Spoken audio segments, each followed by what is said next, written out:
Hello and welcome to another episode of India Global, your destination for all the news across the world and India's imprint on it. I am Ankit Tyagi, starting with the headlines we are tracking at this moment. Elon Musk says H-1B visa system broken after slamming MAGA supporters. Musk argues visa system needs reforms. External Affairs Minister S. Jaishankar embarks on three-day visit to Qatar. Jaishankar's fourth visit to Qatar will meet Qatari Prime Minister to review ties. India won't return Sheikh Hasina claims. Bangladesh interim government advisor says India won't extradite Hasina. ISRO to launch its SpaceX mission, India's final space mission for 2024. Former US President Jimmy Carter dies at the age of 100. Nobel Peace Prize recipient, no more.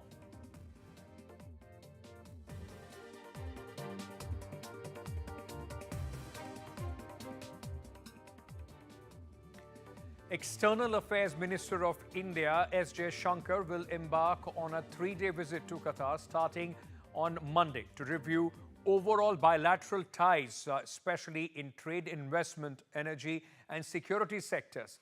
India and Qatar share friendly relations marked by regular high-level interactions to further strengthen the partnership. This will be Foreign Minister's fourth visit to Qatar this year. During his visit, External Affairs Minister Jaishankar is expected to meet Prime Minister and Foreign Minister of Qatar and discuss issues of mutual interest, including the crisis in the region.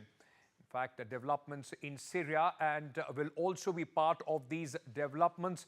My colleague Mohammad Ghazali has more details on this. He'll be joining us in a short while from now.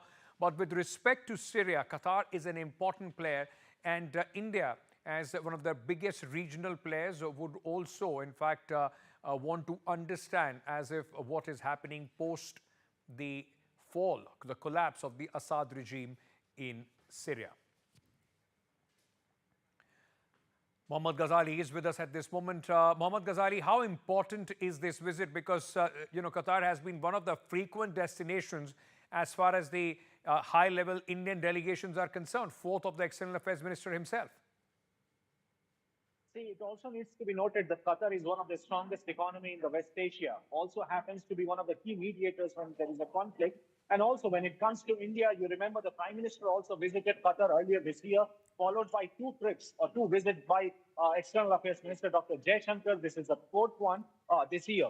Why Qatar is important? Because India and Qatar are top exporters for each other when it comes to trade investment. Qatar is also one of our very, you can say, a strong ally in the West Asia. It also happens to be our strong exporter of oil and natural gas from there, while India also kind of exports cereals, pulses, and other products. But at a time when geopolitics is heating up in the Middle East, and it is not letting down to say that the situation is not calming down in Middle East, India certainly needs a player there who can influence the views, who can influence a player who can talk in favor of India. And that is why Qatar is important. We know that those ex-8 naval officers who were arrested there on charges of this time, Qatar sort of granted them, they were pardoned off after the intervention from the Indian government. So that kind of shows the kind of relations we have with Qatar. But this visit is very important because this year only a joint Trade Investment Committee was organized between India and Qatar, and perhaps to review all those bilateral relations between India and Qatar,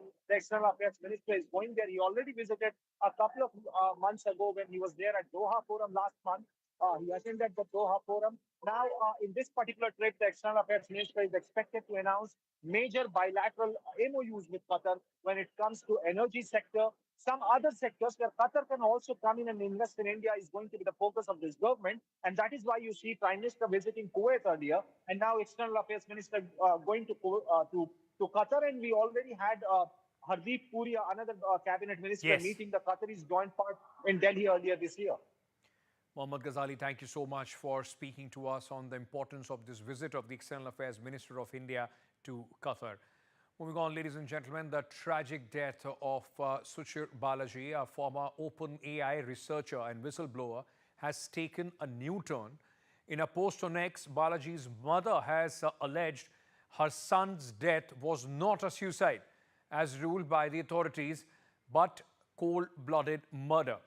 Her claims have added fuel to the ongoing controversy surrounding Balaji's passing, further raising doubts about the official narrative in the United States.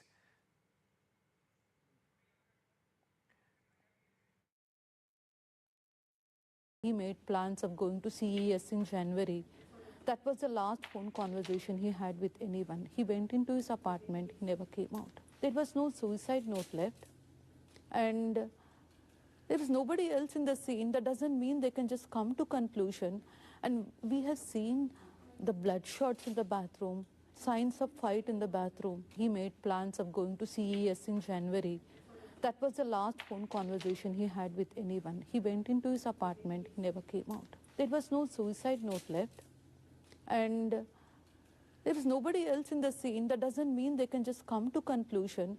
And we have seen the bloodshots in the bathroom, signs of fight in the bathroom. He made plans of going to CES in January. That was the last phone conversation he had with anyone. He went into his apartment, he never came out. There was no suicide note left, and there is nobody else in the scene. That doesn't mean they can just come to conclusion. And we have seen the bloodshots in the bathroom, signs of fight in the bathroom. Now, before we dig in further into this very important story, let's understand who was Suchir Balaji. Just a primer for our viewers, those who in fact have not in any information as far as this case is concerned. Suchir Balaji was Indian origin, engineer based in San Francisco. He worked at OpenAI from 2020 to 2023. Also worked on ChatGPT-4. He accused, in fact, OpenAI of violating copyright laws and considered a witness in a case against OpenAI. Now, he made several strong revelations and allegations regarding OpenAI. These include, let's just give you a sense of what he has said versus OpenAI's clarification which had come in on this. He accused OpenAI of violating the copyright law. In fact, ChatGPT creates made-up information or hallucinations is what one of his major allegations was. These hallucinations were damaging the internet. ChatGPT-4, Suchir said, makes copies of data found online. And in fact, after these allegations were made, he was seen as a whistleblower. Now, Balaji's family, in fact, claims that he didn't commit suicide, he was killed. And meanwhile, OpenAI has also come up with their side of the story. Now, in fact, just take a look at what has happened, what is the police saying, the authorities saying on this case, and what are the claims that the parents are making at this moment. The police says, San Francisco police, that it appears to be a case of suicide, while the parents claim that it was a cold-blooded murder, that he was murdered. There have been signs of struggles as well as far as his apartment is concerned. No evidence of foul play was found. Signs of struggle and blood spots in the apartment where Suchir had died. Meanwhile, foul play is involved is the allegation of the family. The police has also claimed that cause of the death is suicide, and the parents said that the second autopsy did not confirm any cause of death, leaving a lot of questions that are still unanswered. Now, in a post, in fact, Balaji's mother has also revealed that the family had hired a private investigator and conducted a second autopsy, which contradicted the police findings.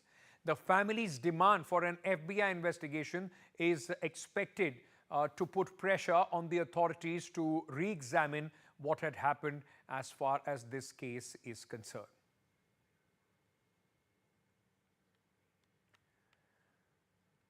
Moving on now to neighboring Bangladesh, the Mohammad Yunus-led interim government in Bangladesh has claimed that it has heard that their request for extradition of ousted Prime Minister Sheikh Hasina may be turned down by India. Speaking to media, the interim government's advisor In fact, Mahfouz Alam has said, our observation, I'm quoting him here, our observation is that they have made a political decision that they will not return her. We are hearing as such, unquote. This was said on December 23rd. Sent a note, in fact, Bangladesh, in fact, had sent a note on December 23rd to New Delhi demanding the handing over of the former Prime Minister Sheikh Hasina under the extradition treaty signed between both the countries in 2013, which was amended in 2016, providing legal framework for such request. After sending formal requests to India for Sheikh Hasina's extradition, Bangladesh on December 24th said Dhaka would send a reminder about the issue in writing after waiting for a certain period if there was no reply received from New Delhi.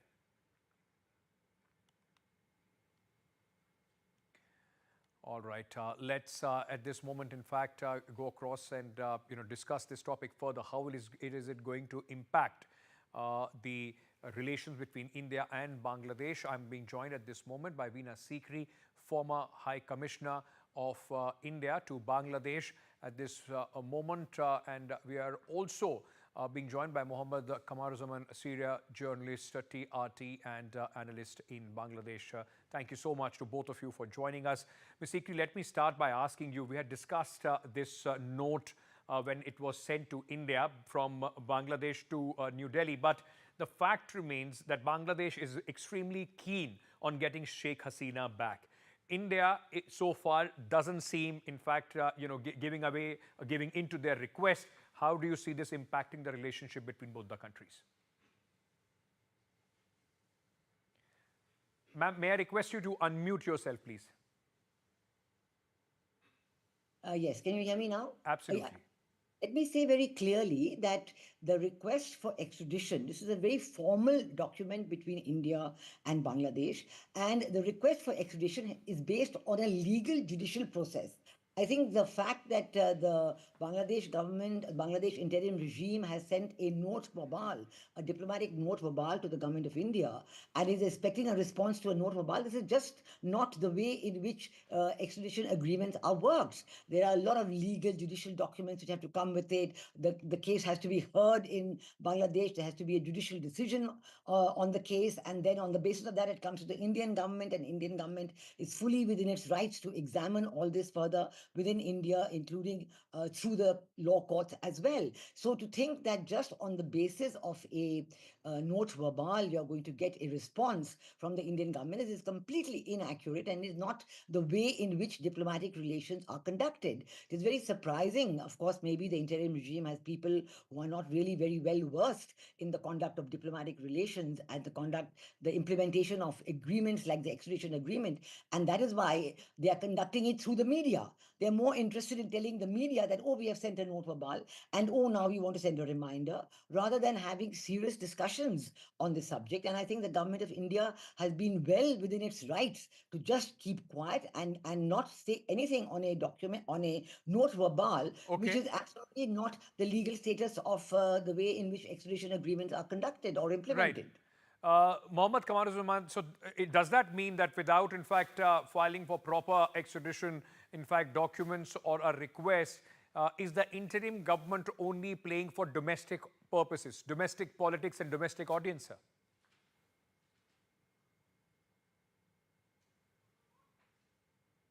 sir? Thank you very much. Actually, not verbal, this is the highest form of diplomatic request from one country to another country. Actually, fact is that, of course, this is a matter of India.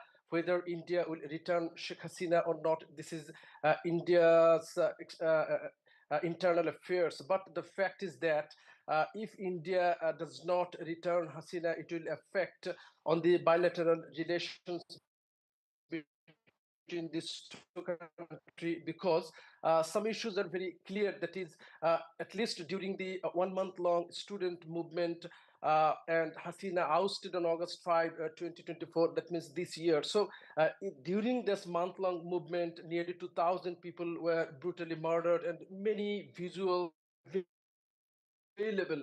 And Hasina very strongly condemned that movement and ordered the law enforcers for taking action against the protesters. So something is very clear, and there is a growing perception among the people of Bangladesh is that India's main and strongest ally is Sheikh Hasina and her political party, and India mainly owns Hasina as its ally. So this perception, of course, will grow if India takes a decision not to return Hasina.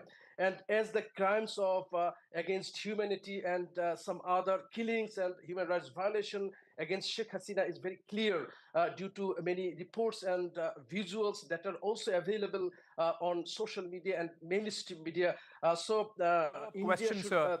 Let me ask you a follow-up question then. according to the The note perception of verbal the is people a and the Indian request. government that Mr. Kamaruzzaman, let me ask you then this. The note verbal is a request from Dhaka to New Delhi.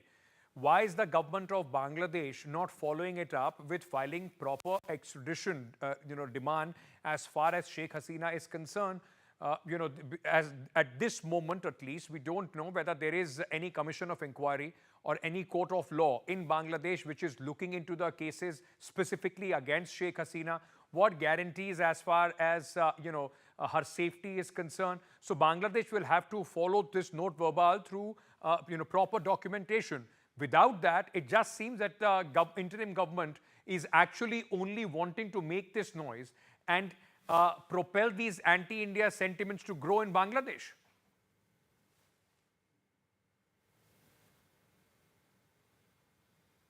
Actually, you know that there is an international crime tribunals here that was formed by Sheikh Hasina regime in 2010. And even that international crimes tribunal conducted the judicial process of many opposition leaders, and many even were served executive punishment. So under that tribunal, the trial of Sheikh Hasina will be conducted as per the decision of the interim government. So there is no trial process. It's not correct. Actually, trial process has already been started, and there is also some interim order of that tribunals, and even the interim government assured the international community that any country can send observer or even Sheikh Hasina can take legal support from any senior lawyer from any country. So the judicial system has already been started now. Of course, it depends on interim government how diplomatically or through the other organs or government to government process, how Bangladesh will proceed this issue on, and of course Bangladesh may request formally to the interim government, to the Indian government to return back Sheikh Hasina. Veena Sikri, but this is a very complicated matter. It's a catch-22 for India as well. Keep Sheikh Hasina, don't send her back. She has been one of the most trusted allies as far as India is concerned, but you are risking alienating the new government and the people of Bangladesh. If you send her back, then of course there will be a lot of people, those who will have question mark on being allies of India. How does the government of India in fact deal with this conundrum? Please, I think long before we come to the question of India-Bangladesh relations, we have come to must look at the technical aspects under which an extradition agreement is to be implemented. Now, your guest from Bangladesh himself said that the trial will take place. It hasn't yet taken place. So there is absolutely no evidence presented in court of any kind about the allegations that he's making about events in Bangladesh, number one. Number two, when he's making allegations of a certain number of people having died and so on and so forth, even the UNHCR, which was invited to Bangladesh to make an inquiry and a report on the allegations of people having died, they have done that twice, and they have said we have not been given any evidence. So obviously this is a political gimmick by the interim regime. I think they are the ones, as you correctly mentioned, they're trying to whip up this anti-Indian hysteria, and they are, of course, all the time more and more wanting to go, whatever has been achieved since 1971, go back into the lap of Pakistan and do all those, military cooperation that they were doing in the pre-1991 period. So I think we have to look at it from our own interest, on the interest of the bilateral agreement between India and Bangladesh, and not in terms of any political gimmickry within Bangladesh, which is intended to cast a shadow over the relationship. Doing it for that purpose. I'm completely out of time. I have to leave it there. Thank you so much to both of you for sharing your views on the broadcast at this moment. But one thing remains very, very clear. For India, also, Bangladesh is an important neighbor. India has played a very important role in the freedom struggle of Bangladesh in 1971. And Bangladesh, no matter what the posturing of the new government is, cannot absolutely ignore India's interest in the region. With that, we are slipping into a short break.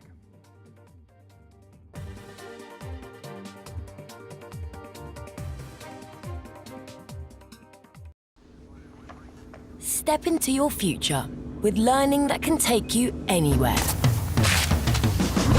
It's really important on the side. On my own self. Listening to everybody say, be everybody else, can't you see? Thank you, Your Honor. The case is very, very simple. Ain't nobody just like The Open University. me. The future is open. Visit pandabingo.com for a fantastic range of bingo games all in one place. It's bingo pandemonium at pandabingo.com. 'Tis the season for gifting. So, with Tesco Mobile, when you choose the jaw-dropping Samsung Galaxy S24 with 25 gigs of data for just $36.99 a month with club card prices, saving you a massive £306, we've got an extra gift for you too. A Tesco gift card worth £100. Merry Giftmas. It pays to be connected. Search Tesco Mobile. Every little helps. Hi, it's Phoebe from Auto Trader's monthly electric car giveaway, and we're pleased to say that you've won a brand new electric car. It's a dream, honestly. It really is a dream. Oh my God. Me and my boyfriend talk about the Auto Trader competition every single month. I was waiting for the know you ever won. Please help a disabled family with the hidden cost of Christmas. That first Christmas with Adonis in our first year was the hardest. It was difficult because there is a lot of additional costs that come with living with a disability. Extra nappies, extra wipes, and he can't have a traditional Christmas meal, so we have to buy nutrition replacements. When you have extra costs throughout the year, there's not always a pot of money waiting for Christmas. That's why the first year I rewrapped presents. Scope have come in and been so helpful. They were able to give me all the contacts, all the resources, all in one place. Text HIDDEN to 70447 to give £4 to Scope. £4 could enable our helpline to answer a call from a parent of a disabled child and advise on how to make the costs easier so they can make memories this Christmas. Scope's there for me and my husband to show us that we're not alone. It's nice to have somebody who understands what you're going through. Give £4 to Scope this Christmas. Text HIDDEN to 70447. Imagine if every choice you made was the right choice, a dead cert. Like Sun Life's 5-star rated over 50s plan, it's a sure thing. We guarantee to accept you, and we guarantee a payout for your loved ones when you die. That could be a cash gift for their future or could help cover your funeral costs. Now, with new and improved features and our biggest £140 gift card. No wonder we're the nation's favourite. Get your free quote today.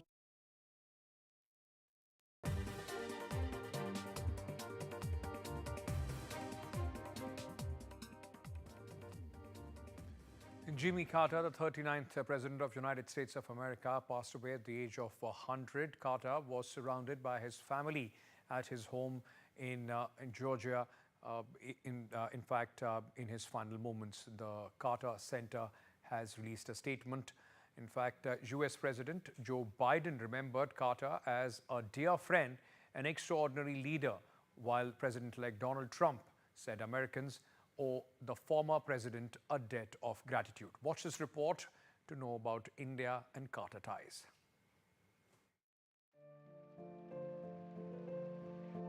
On Sunday, America and the world bid farewell to a remarkable man, a man who embodied the spirit of service and diplomacy. Former US President Jimmy Carter passed away at the age of 100. Carter, the 39th President of the United States, died peacefully in his home in Plains, Georgia, surrounded by family. His passing marks the end of a century-long journey that began in a small Georgia town and carried him to the highest office in the land and beyond. After serving just one term as president, Carter's post-office life was defined by humanitarian efforts, earning him the Nobel Peace Prize in 2002. It's a legacy of tireless work for global peace, a pursuit that stretched far beyond US borders. President Joe Biden broke from his family vacation in the US Virgin Islands to remember Jimmy Carter, recalling his predecessor as a role model and friend. This is a sad day, but it brings back an incredible amount of good memories. Today, America and the world, in my view, lost a remarkable leader. He was a statesman and humanitarian. And Jill and I lost a dear friend. I've been hanging out with Jimmy Carter for over 50 years, it dawned on me. In New York, the Empire State Building stood as a beacon of honor in the colors of the American flag. Around the world, tributes are pouring in. From his visit to India in 1978, where a village was named Kartarpuri in his honor, to his recent efforts in promoting human rights and peace, Carter's legacy is deeply intertwined with global diplomacy and compassion. World leaders are reflecting on his profound impact. Prime Minister Narendra Modi said, Carter worked tirelessly for peace, fostering ties that will last for generations. From France to Ukraine, from Israel to Japan, the tributes are universal. Jimmy Carter's life was a testament to the power of kindness, perseverance, and the belief that every action, no matter how small, can change the world. Today, his family, friends, and all those whose lives he touched mourn the passing of a man who lived not just for his country, but for humanity. As the world says goodbye to President Jimmy Carter, we are reminded that the seeds he planted in fields of peace and goodwill will continue to bloom for years to come. With Arjun Samar Mahendran, Bureau Report, NDTV.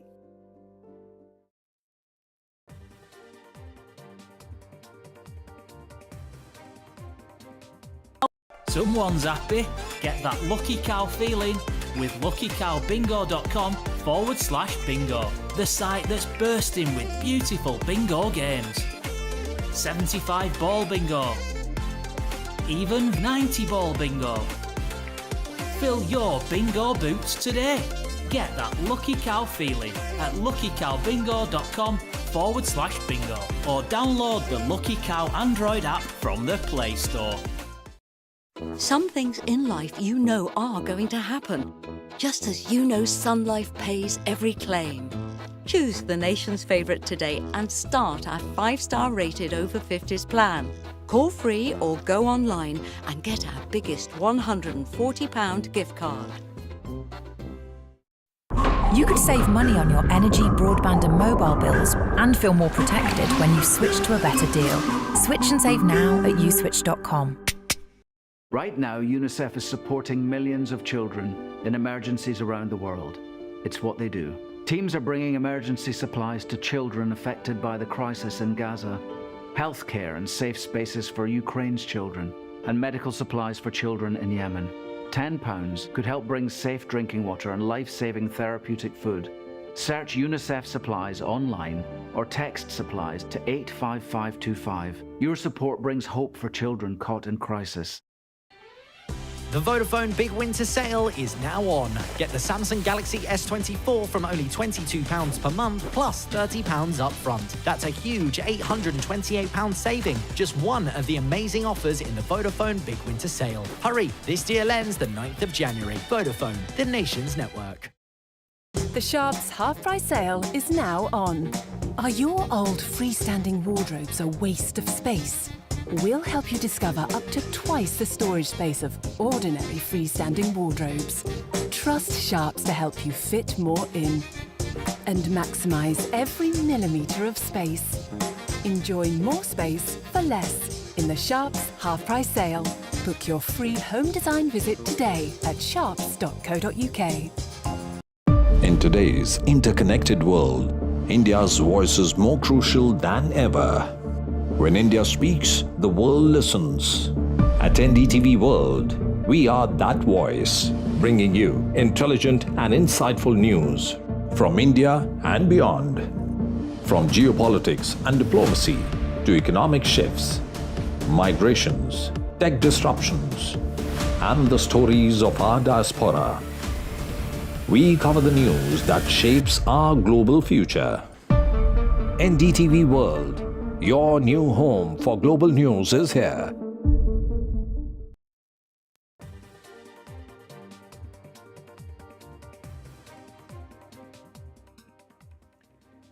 Days after vowing to go to war to defend the H-1B visas, tech billionaire Elon Musk has said that the system which is used to bring skilled foreign workers to the United States of America is broken and needs major reform. Musk and Indian-American tech entrepreneur Vivek Ramaswamy have recently clashed with supporters of US President-elect Donald Trump over the issue of immigration. In a response to a post on X, the social media site he owns, Mr. Musk said, and I'm quoting him here, he has been very clear. The program is broken and needs major reform. Musk and Ramaswamy, who are set to be part of the incoming Trump administration, have backed H-1B visa program.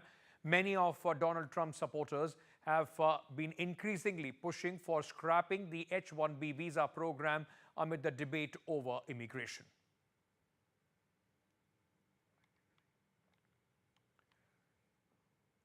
All right, let's just discuss this further, ladies and gentlemen, and try and discuss this at this moment and the impact of what the conversations that are going on in the United States of America.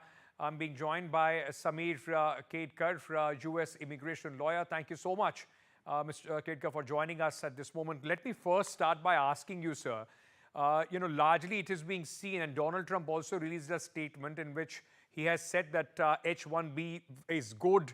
It brings in skilled laborers back to the United States of America.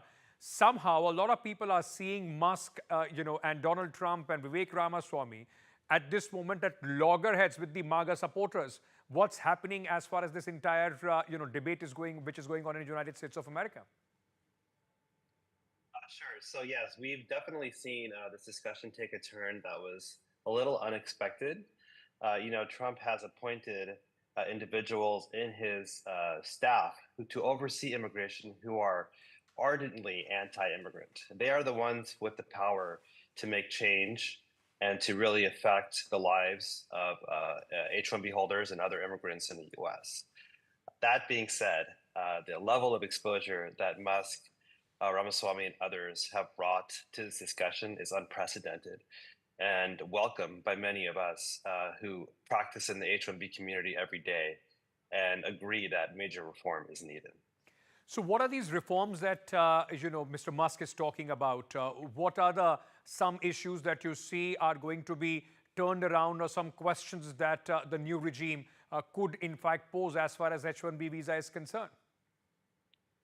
Well, first of all, it needs to be clear that any major reform needs to be done by Congress. It cannot be done. It can be encouraged by the president, and it certainly cannot be completed by Elon or Vivek, right? It can just be encouraged by them. But by them bringing this attention to the national spotlight, it'll spur that discussion, hopefully with change in Congress. The kind of reform that we would need, first and foremost, is an increase in H-1B numbers. Only 65,000, actually 85,000 a year are allowed to be approved, new H-1B holders.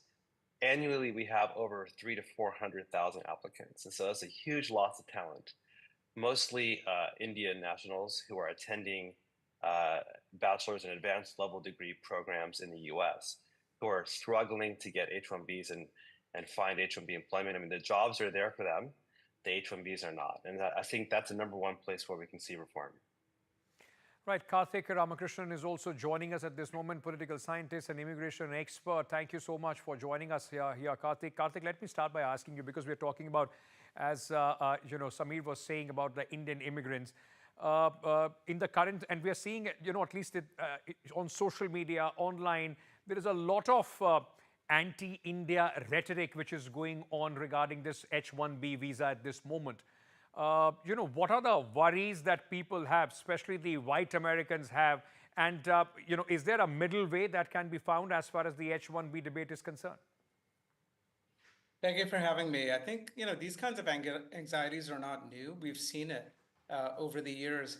What I actually find remarkable is that you have a number of Silicon Valley executives who've been quite vocal, especially on the Republican side, or at least shifting over to Trump over the last year or two, who are now vocally defending the importance of the H-1B program. That kind of advocacy was more quiet many years ago.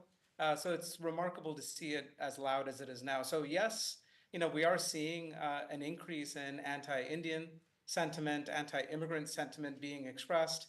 Some of those are coming from, I would say some well-placed concerns about how much investments are happening in American workers, in American students. But that said, I think the debate is more complicated now. And not the least of it because you're seeing these big divisions spill out into the open in a very public way in the Republican side. But Karthik, let me understand this from you. A lot of criticism has come the H-1B visa system regarding, the lottery system, which is at this moment prevalent.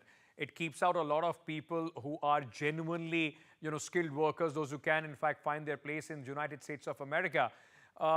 Even in India at this moment, a lot of companies have been pushing for their, new recruits, those who have H-1B visa, to reach before the 20th of January because there is uncertainty what will happen post the Trump administration takes over. Yeah, the thing I would say, though, there is a fair amount of uncertainty. Yes, Congress does make the law and any changes in the law, but we've seen a fair amount of discretion or changes in the pace of approving applications in the past, not necessarily on H-1B, but on green cards, for example. And so this is a very valid and legitimate concern.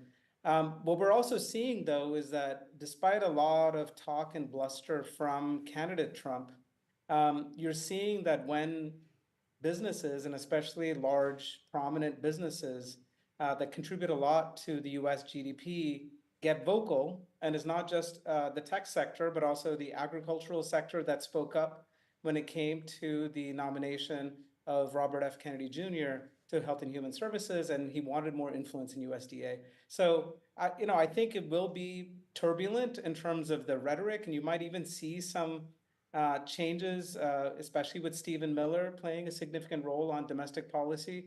But you are seeing the business community flexing its muscles in a pretty significant way. And Donald Trump, he cares about economic performance. He cares about the stock market performance. So I think that in some ways, cooler heads will prevail on some of the more drastic changes being offered. Samir, let me ask you in conclusion, specifically in context to India, what kind of the worries that we are seeing at this moment, what can you say to, calm some of the nerves as far as Indians are concerned? Already H-1B is a very touchy topic as far as the Indian, especially the tech sector employees are concerned. What should they look forward to in the coming times? Well, I think it's very promising that this level of attention from those that understand the H-1B and the green card program more than the general public is being brought on a national level. So I think that's a positive thing. Everyone has to understand that changes to affect the H-1B program do not happen right away. It takes a long time. And the Biden administration, before they're turning the reins over to the Trump administration, passed a modernization rule for the H-1B program to make it easier in many ways, more modern and more business friendly. So in many ways, it's business as usual for us in the H-1B world. I just hope to see some major changes on the green card front. That is really where the changes need to happen, especially for Indian nationals. Lifting the per country limitation on the annual employment-based green card quota is the most important thing that can happen to benefit businesses and the Indian community. Gentlemen, thank you so much for speaking to us on this very important issue. Lakhs and lakhs of Indians, those who are hoping with their dreams as far as the United States is concerned, are keenly watching what happens post January 20th. Thank you for being with us at this moment. With that, we're slipping into a very short break. News and updates will continue here. Stay tuned.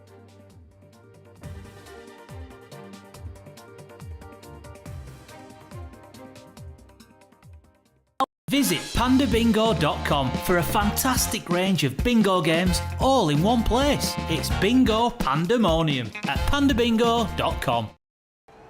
If you're homeless, you're never safe. Tonight, too many young people like Kira will be at risk right here on our streets. But you could help a young person find safety and begin a new future by sponsoring a room at Centrepoint. It's more than a room. You get real support and training to help you get your life back on track. Please search Centrepoint Room online today or call 0808 281 8001 and be the turning point for a young person like Kira. Thank you.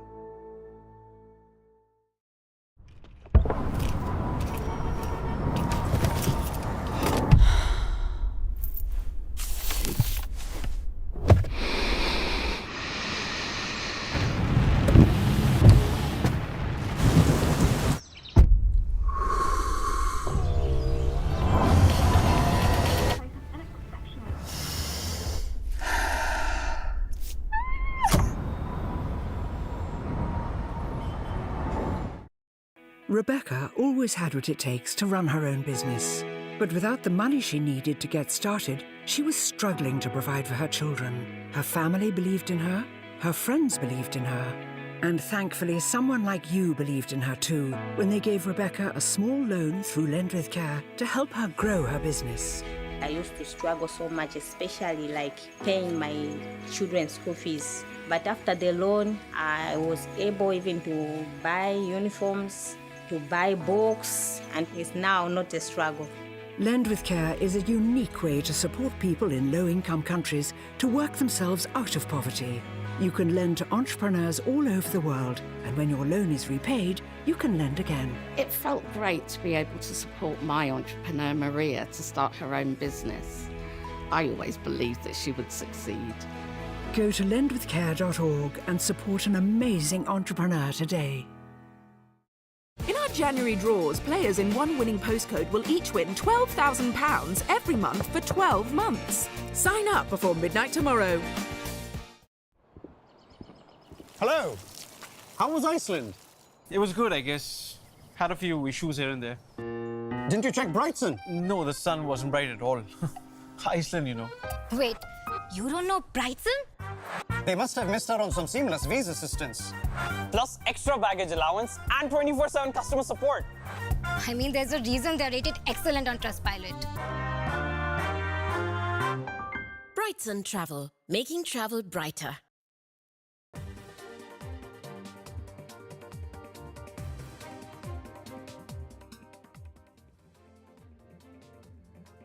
Bangladesh faced an upheaval this year with ouster of long-term Prime Minister Sheikh Hasina.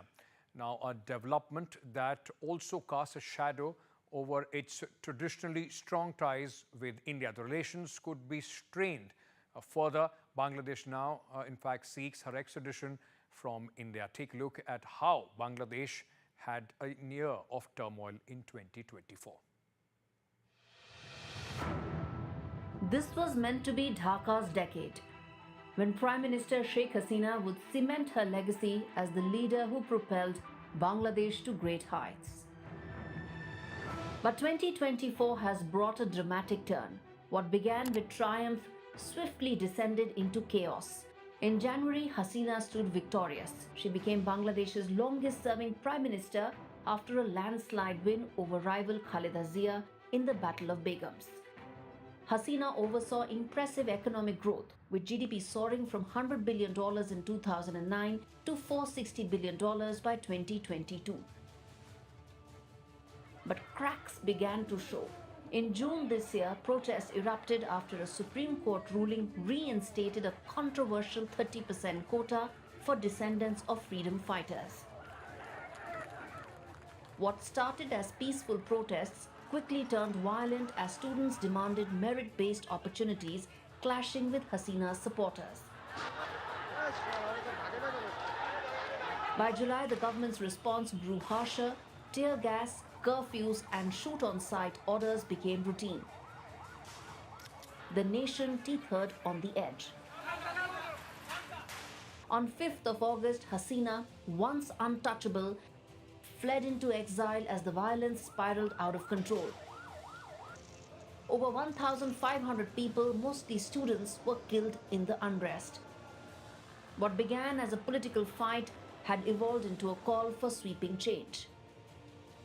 As Hasina's power crumbled, the world turned to Nobel laureate Muhammad Yunus, who now leads an interim government. But Yunus's rise has been controversial. In an attempt to rewrite history, the new government moved swiftly to erase Hasina's father, Sheikh Mujibur Rahman, from the nation's memory and its currency. Meanwhile, the international community's concerns grew. Human rights abuses, corruption, economic instability started overshadowing Bangladesh's previous success. The Asian Development Bank slashed its growth forecast, while the World Bank warned that rural households were at risk of falling back into poverty. The violence also deepened. Islamist groups like Jamaat-e-Islami, once sidelined, are now back in power. Attacks on minorities surged, and the arrest of a Hindu monk on sedition charges sent shockwaves across the region, raising alarm bells in New Delhi. In exile, Hasina accused Yunus' government of failing to protect minorities, even suggesting it was complicit in a genocide against Hindus.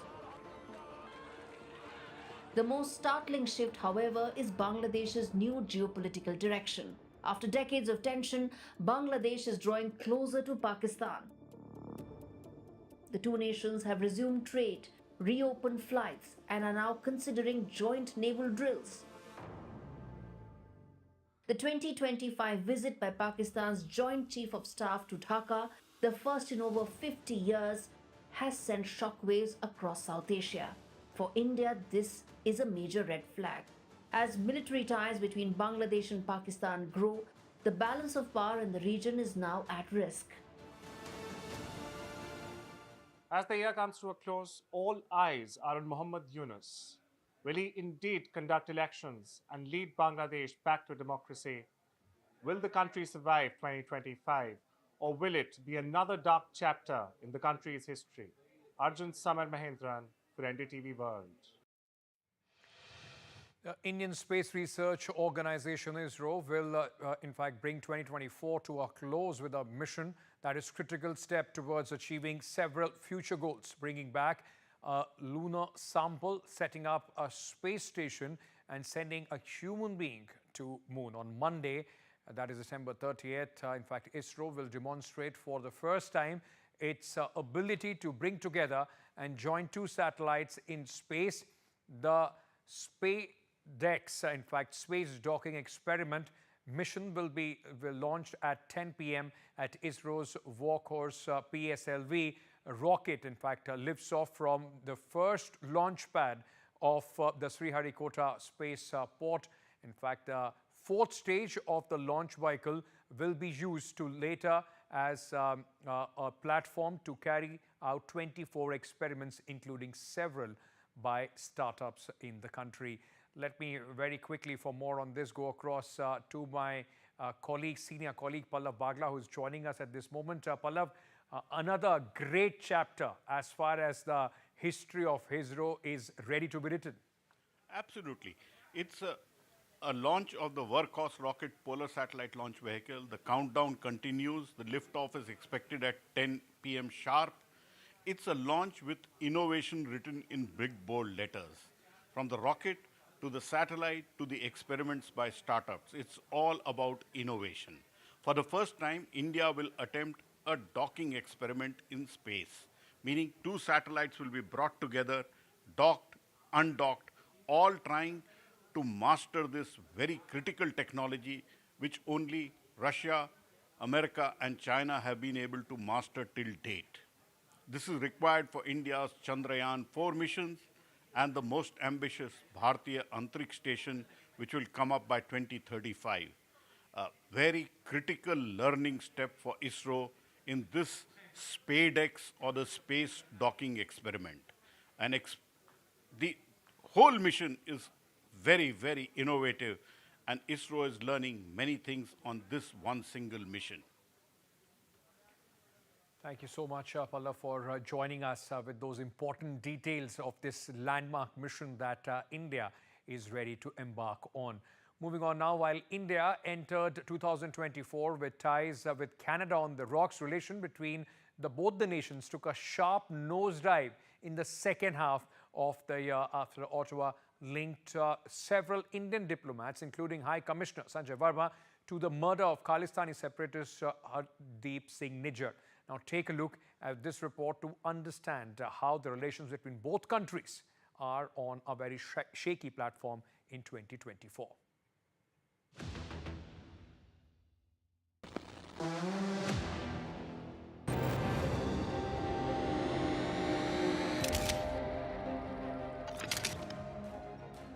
Some say don't fear the enemy that attacks you, but the fake friend that hugs you. Through a series of baseless allegations, Canadian Prime Minister Justin Trudeau has turned out to be that friend for India.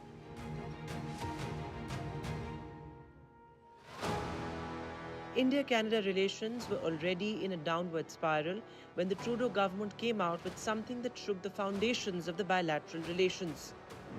A lot of questions, and we are following. In October, the Trudeau government named the then Indian High Commissioner to Canada, Sanjay Kumar Verma, and several other diplomats as persons of interest in the investigation into the killing of Khalistani terrorist Hardeep Singh Nijjar.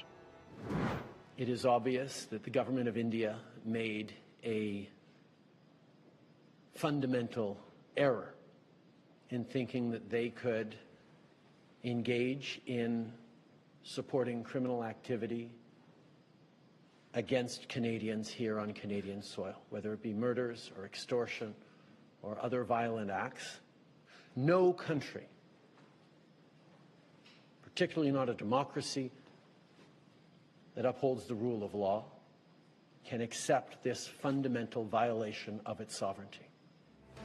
Rejecting the claims, India said that Trudeau's hostility to India has long been in evidence, and his government has consciously provided space to violent extremists and terrorists to harass, threaten, and intimidate Indian diplomats and community leaders in Canada.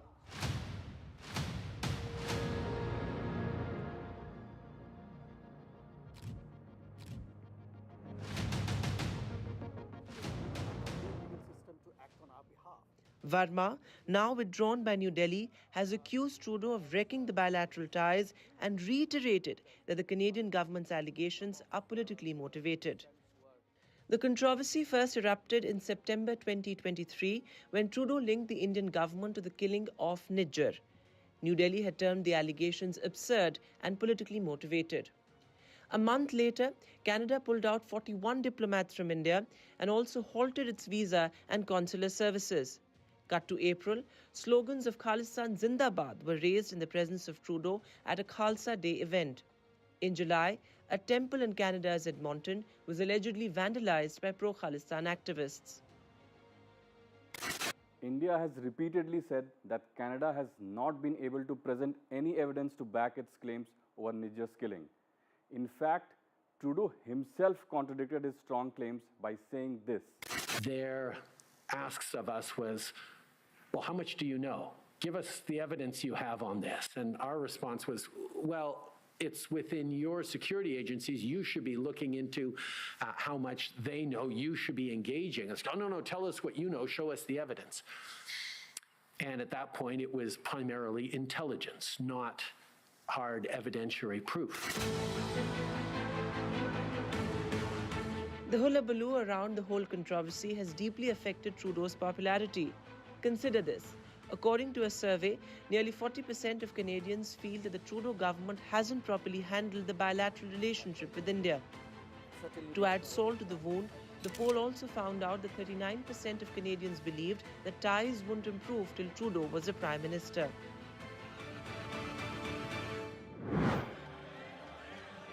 International diplomacy is not the only frontier where Trudeau seems to be struggling, as he's faltering inside his own territory as well.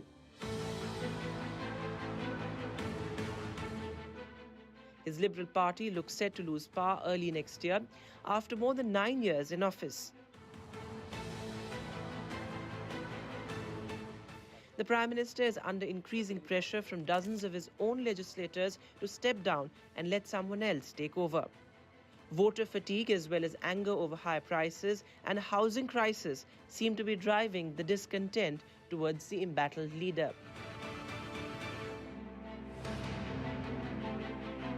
Trouble from within the party came to the fore when his deputy and the then finance minister resigned this month, citing differences in opinion over fiscal policies.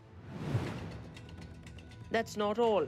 There's also a Donald Trump factor in the mix, as the incoming US president has threatened to slap 25% tariffs on all goods imported from Canada unless the country stops illegal immigration into the country.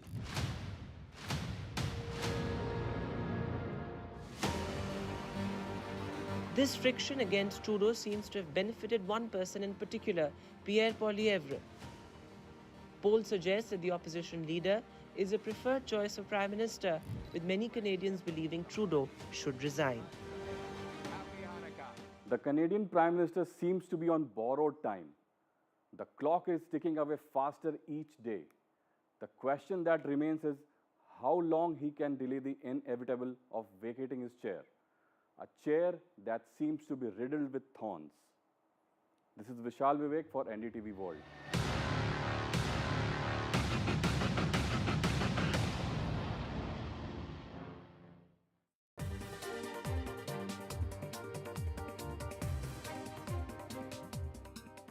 Right now, UNICEF is supporting millions of children in emergencies around the world. Teams are bringing medical supplies for children in Yemen, clean water and medicines in Afghanistan, healthcare and safe spaces for Ukraine's children.